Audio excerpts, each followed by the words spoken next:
Hello everybody and welcome back for another episode of Indie Impressions. My name is Nick and today we're going to be checking out a very delightful and lovely little game called Lisa by developer Relbna. This is a story about a lady and her sheepdog on a farm trying to gather up some sheep, and it's just got a really lovely, really quite quaint and well done art style. And I'm told it was only made in 2 months, which is pretty fantastic as well. So we're going to just probably play through the whole thing. It's not a particularly long game, but I think that the presentation is so well done that it deserves to be shown off. So I'm going to press spacebar, and we will let things wake up here, as it were. So we're actually going to be in the form of our sheepdog. We actually get to control 2 characters at the same time, which is kind of cool. And I have actually played this all the way through. Again, it's pretty short. I think you probably finish in about 10 or 15 minutes, especially now that I know where I'm going. I could probably finish this in like 5 minutes, maybe less.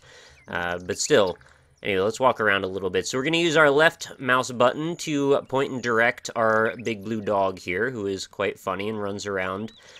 So we've got a really lovely, like, top-down sort of bird's-eye view style orientation and a sort of a low-res filter over everything, as you can see, which is a style that I seem to be seeing cropping up more and more frequently, and in some cases it might be a little heavy-handed. In this case, I think it's really lovely and just really hits just the right vibe, which is really quaint and pleasant and just kind of chill and, you know, down-tempo, if that's maybe the right word. So I'm just kind of taking in the scenery here. There's a lot of pretty colors going on, and I want to walk over this bridge and see. We've got a bear over here as well, who normally I'd be pretty scared of in most cases, but bear seems pretty peaceful for the most part, just kind of sleeping away. So anyway, we got called by our lady owner. I believe her name might be Lisa. Not sure who Lisa's actually referring to in this game, but it's not really 100% that important. Anyway, hello. I'm going to press E now, and that's going to give us control over her. And we can use WASD to get our own walking going. So we actually have control of the dog with the mouse and the lady with the WASD keys. So our mission now becomes that we need to grab all the sheep and bring them back to this pen. As you can see, the scarecrow here wants to give us sort of like an Animal Crossing style little mention there in a speech bubble. So let's go grab some of these sheepies, shall we? So we're going to go over here, and we're going to right-click to cause the sheep to flee, and they'll obviously run away from the dog in whatever direction I happen to be in, so it's not super hard to herd them into the right position here, and we're just going to go look for as many as we can find and bring them on back, and then we'll do a little bit more exploring after that. The first area that we start out in is pretty small. I mean, the whole area in total for the whole game is pretty small, but it does open up just a little bit after we get this first task done. I was thinking this would be like a really great premise, or like a great way to start out a long story like this. If we wanted to actually have this turn into something, you know, like an 8-10 hour long story with a bunch of puzzles and variety of different characters to meet, I would love to see a game paced like this, with this sort of a tempo and this sort of an interaction system where you control both the lady and the dog at the same time, and the way that the environment seems just sort of alive and lively, and the fact that we can interact with some objects like this. We can push the doors open, we can push this gate open. It's just got a really nice feeling to it, and I could see this easily being something that I would pay for, probably like easily 20 bucks for something that long, because I'm sure this isn't the easiest art style to implement. Anyway, let's kick this sheep over in the right direction here, and I think we're getting close. I think there's maybe a total of 5 that we needed to find. I think this might be 3 or 4, I'm not really sure. Let's bring you around here. I didn't really pay attention to all the signs and stuff, but I kind of know what I'm doing already. By the way, you can call the dog if necessary. I'm not really sure 100% why you would need to do that since you have control over the dog, but, you know, there we go. So yeah, that's right-click and then bark, get sheep. So yeah, it's basically tutorializing as we go. Is there another one? There's little bunnies and stuff walking around. They don't really do anything, just kind of for show. I was thinking maybe, like, what would happen if the dog grabbed one of them? That would be kind of awful, I suppose. But it's not that kind of game. Everything's sort of lighthearted and happy here. And it sort of reminds me a little bit of, like, the King's Quest series as well.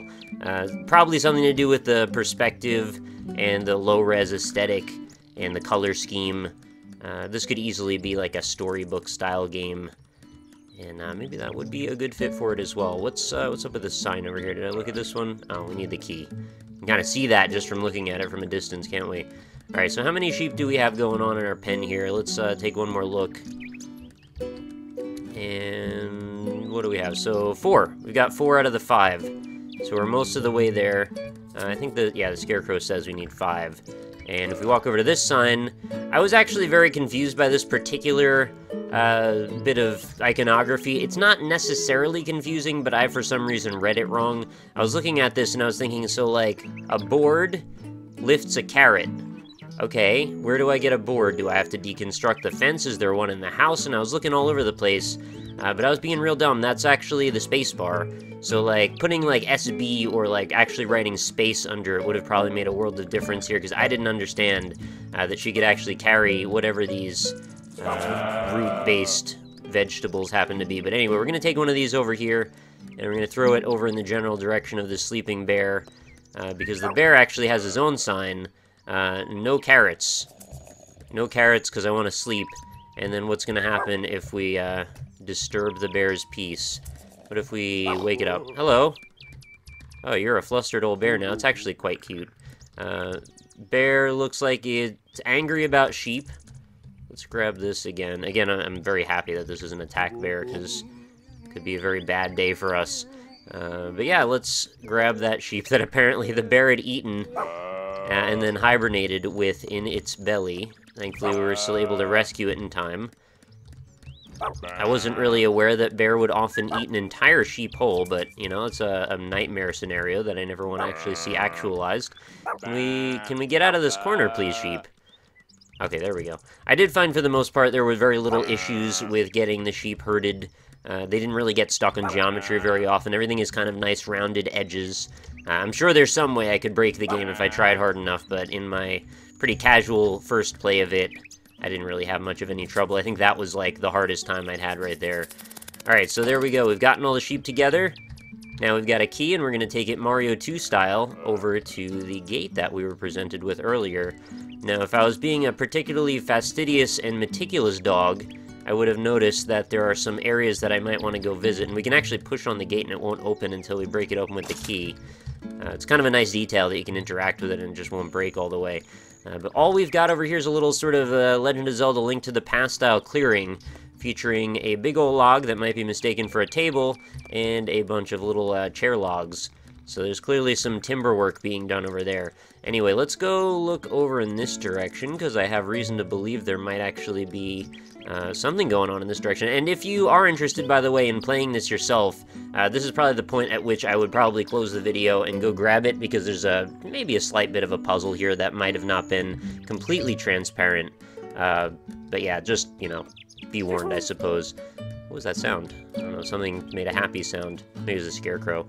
Also, I did try throwing one of these vegetables into the well. It doesn't work, in case you were curious. So we're going to take our dog through this log area, and we're going to head over here, where there are more bunnies, and a curious frog. So what is this frog doing? Well, we can try and interact with it. We can swim around. I love the detail of the dog swimming, his little, you know, reflections and, well, ripples, rather. Not so much reflections, but a shadow underneath. And definitely has a good vibe of being water for how minimalistic the presentation is. So we can't really do much about this. We can, like, bark at the frog and sound all upset. But frog doesn't really care. Frog's just in its own world, having a good time. And it's just hopping around. So pay close attention to what the frog is doing exactly here. It's going from top left, bottom right, bottom left, top right. So that's the pattern we need to know. And that's how we're going to get through that little log area. So if you weren't paying close attention, I imagine you could easily dismiss that as just a frog being happy. How am I going to bite that frog as the dog that I am? But that's not exactly the kind of dog that we are, actually, so no worries there. So I'm going to head over here, and the dog is not heavy enough to weigh down these log chunks, so I'm going to take my lady, stand on these, and they're actually going to push down like buttons. And we will enact such a pattern as this, brum brum, and stand on the log. And we'll actually get transformed here. I don't know if this is with our will and our blessing or against our will, but however it is, we are now a pretty orange cat. And the dog is pretty bummed about that, because this is not exactly the type of thing that the dog is into. It's kind of confused and lost with the whole scenario. And if you wander around long enough, you'll find that actually the place you're supposed to go, and again, you know, mega spoilers here, but we'll head up to the log, And you can actually take the dog down this path as well, but there's nothing there yet. And we can head over here, and there's another log that takes you to a little secret back area where there's an adorable purring black cat. And we can be in love with that cat, I suppose, when we hit E to brow at the cat. And isn't that a lovely ending to Lisa? That's actually it. That's the whole thing. I'd love to see more of this game. I'd love to see more of this presentation style. This developer has really got a really good hand with how this was put together. So that's really all there is to say. I enjoyed the whole experience. I hope you did as well. Feel free to go download it yourself. It is available on itch.io for pay what you want. I should also mention the music is quite lovely as well, the ambient sound effects. I kind of went over that a little bit, but they did a large part to set up the stage for the whole ambiance. So, you know, good work in all directions, the art style, the music direction, the way that it's put together, the puzzle, which is, you know, very simplistic, or puzzles, I guess, if the sheep herding counts as a puzzle. But you get the idea. Anyway, that's going to do it for another day, guys. Thank you so much for watching. As always, I really appreciate you being here watching Indie Impressions. I hope you'll come back again tomorrow. New episodes of Indie Impressions go up every single day without fail, so I look forward to bringing you another one then, and I hope to see you back for that. So I'll talk to you then tomorrow.